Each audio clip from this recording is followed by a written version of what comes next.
Al-Fatihah.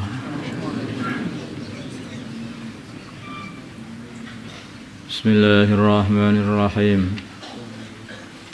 Wa an Abi Hurairah, dan dari Abu Hurairah radhiyallahu taala anhu, Nabi, dari baginda Nabi Muhammad sallallahu alaihi wasallam, qala, beliau bersabda, ma ba'atha, Allah tidak mengutus, ma ba'atsallahu, Allah tidak mengutus nabiyan, seorang nabi pun, illa ra'a, kecuali nabi itu mengembala al-ghanama, kambing. Qala, berkata ashabu, sahabat-sahabat baginda Nabi, wa anta, dan engkau, apakah juga dulunya mengembala kambing?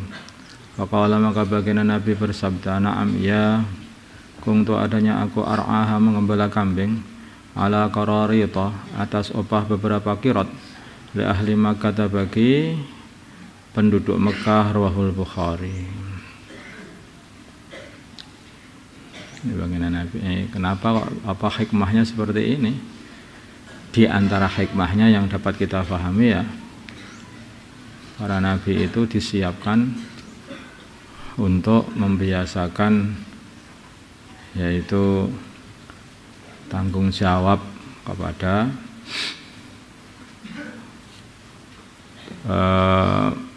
gembalaannya ini. Orang tanggung jawab itu mesti pertama kali menyayangi, kemudian yang kedua kali menjaga, dan juga memberi mengarahkan kepada tempat-tempat yang supaya kambingnya itu menjadi gemuk, gitu. Kebaikan-kebaikan untuk kambing itu sendiri.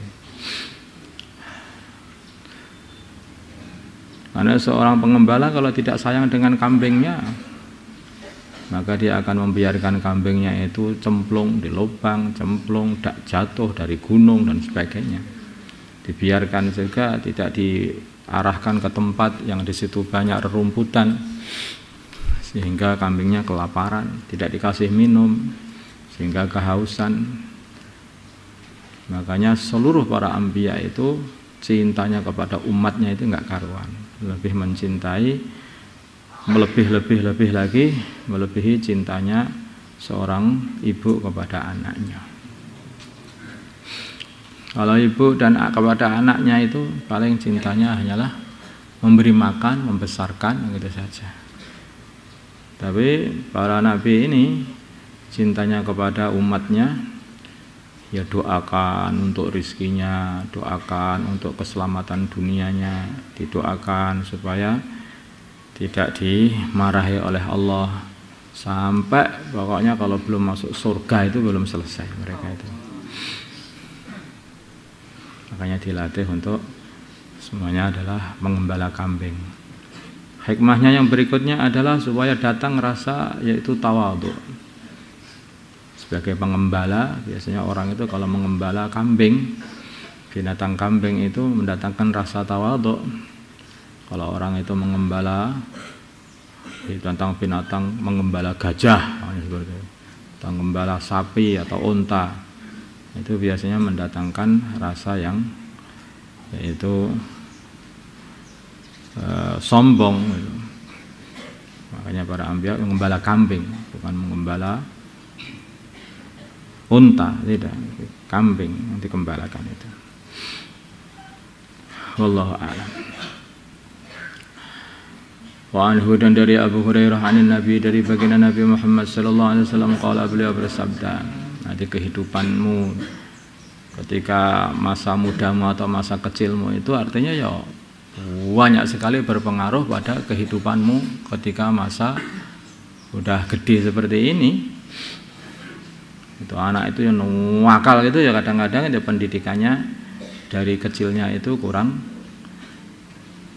lurus, sehingga jadi nakal. Kalau mulai kecil, ada seorang ulama itu, dia ini mulai kecil ibunya baca Quran aja ketika hamil itu. Maka begitu keluar, masih kecil 7 tahun itu sudah hafal Quran. Kenapa kok juga kok seperti itu? Lah memang sudah sering dengar Al-Qur'an ketika di perut ibunya, karena ibunya suka membaca Al-Qur'an. Makanya sampai orang sekarang, dokter-dokter sekarang juga mengakui bahwa anak yang masih di perut ibu itu sudah dapat, yaitu dapat dididik itu dari apa yang ada di luarnya. Kalau diperdengarkan Al-Qur'an, maka mereka juga dengar dan mereka juga akan masuk dalam otak mereka Al-Qur'an itu. Sehingga mudah untuk membaca Al-Qur'an. Nah, kalau anaknya seneng nyanyi itu gimana? Ya bapaknya suka nyanyi-nyanyian gitu. Atau di rumahnya penuh dengan nyanyian, mungkin saja. Nah, kalau suka ngerokok, ya semoga ibunya nggak ngerokok lah. Ya itu kawan terpengaruh lingkungan lah kebanyakan kalau ngerokok. Jarang ada ibu yang ngerokok itu. Terpengaruh lingkungan, karena lingkungan itu juga berpengaruh kepada anak.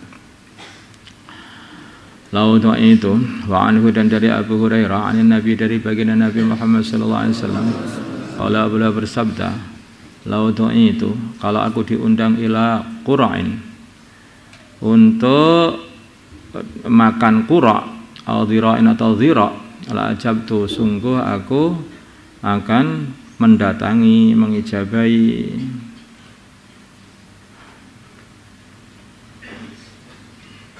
Qura' ini adalah kaki di antara ini lutut sampai betis ini. Itu tulang yang antara lutut dan betis itu. Itu kaki di situ, itu qura' atau dhira'. Kalau dhira' ini ya qura' dan dhira' itu hampir sama ya. Kalau tapi dhira' itu biasanya bagian tangan, artinya kaki depan. Nanti kelihatannya ya maksudnya kaki lah mungkin. Kalau dhira' itu kalau dengan dagingnya ya memang enak itu. Tapi kalau qura' itu kan maksudnya itu makanan yang betul-betul apa itu tidak berharga, istilah harga apa itu, nilainya makanan itu rendah. Kayak seperti kata-kata kalau aku ini diundang selamatan untuk makan sayur rebung, atau bahkan sekarang kan dikatakan kalau santri mengatakan sayur gedek katanya. Tahu nggak gedek itu? Sayur bambu, maka aku akan datang. Di bagian Nabi kalau aku diundang untuk makan yaitu lututnya apa itu binatang, lututnya kambing saja, maka aku akan datang. Apa makananmu? Kaki kambing, megai mana kaki kambingnya kok datang itu loh. Ini namanya orang kita ini kalau begitu. Ya, Nabi, semua aku diundang untuk makan qura' saja atau dhira', maka aku akan datang juga. Walau dia bila mana dia hadiahkan ilaihi kepada aku dhira'un dhira' au qura'un atau qura', laqabil tu tentu aku akan menerimanya. Kalau dikasih hadiah berupa qura' saja atau dhira', maka aku pun juga aku terima.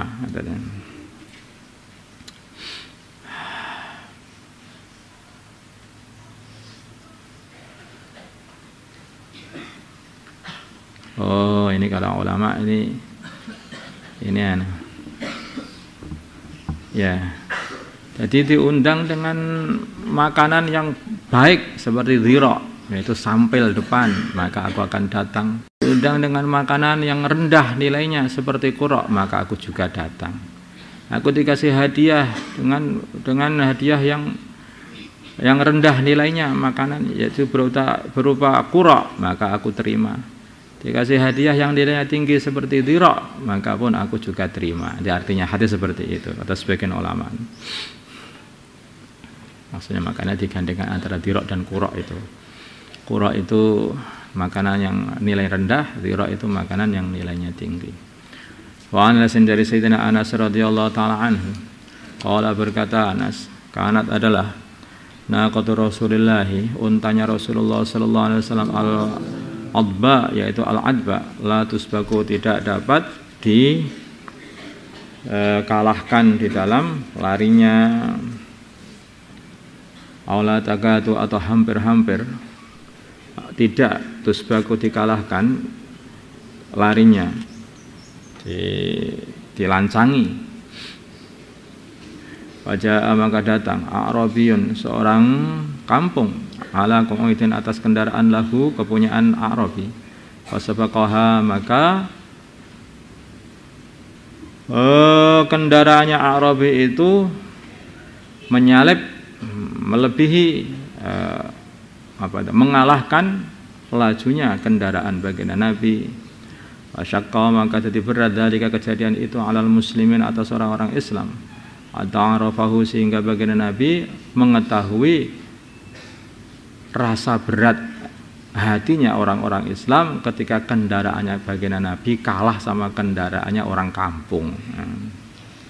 Maka baginda Nabi berkata, hakun, sudah semestinya Allah, atas Allah, Allah yartafi'a, untuk tidak naik syai'un, sesuatu minat dunia, dari dunia, illa wada'an, kecuali Allah akan merendahkannya. Rawahul Bukhari. Ya, dunia itu begitu. Yang dulunya unggul mesti kalah. Dulunya itu tidak terkalahkan, ya mesti akhirnya kalah. Tanah ya nggak ada, kuat terus itu juga nggak ada. Akhirnya juga kalah juga. Itu sudah jadi sunnahnya Allah SWT. Ini beberapa pelajaran bisa diambil dari sini. Bagaimana cintanya para sahabat itu kepada baginda Nabi, bahkan bagaimana apa saja yang berhubungan dengan baginda Nabi ini dicintai betul oleh para sahabat. Dianggap apa saja yang berhubungan dengan itu harus nomor satu. Untanya kalah balapan, berat hati sahabat. Nabi kok kalah, gimana ini? Nangis para sahabat itu. Berat sekali. Enggak apa-apa gitu. Tanah dunianya begitu. Akhirnya para sahabat baru lega. Namanya orang itu kalau cinta itu seperti itu, dan ini tidak bisa dibuat-buat. Semua yang berhubungan dengan baginda Nabi pokoknya ya, kalau sampai dihinakan ya, atau dikalahkan, berat hatinya orang-orang yang beriman. Mesti begitu, mesti ada rasa begitu. Kalau nggak terasa, kalau nggak terasa, ya berbahaya. Itu berarti kita tidak ada kepedulian dengan urusan agama ini.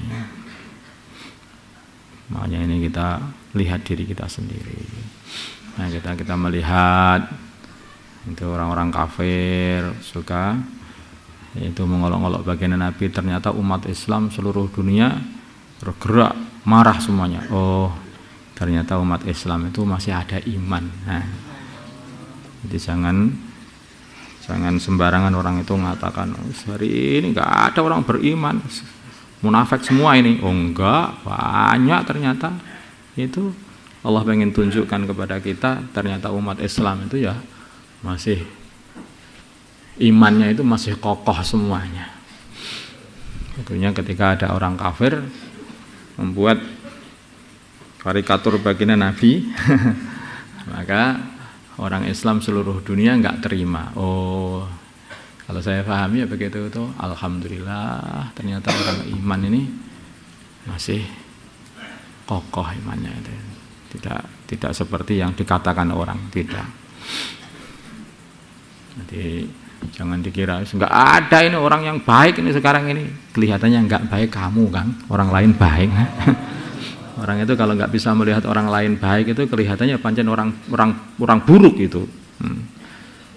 Seperti orang yang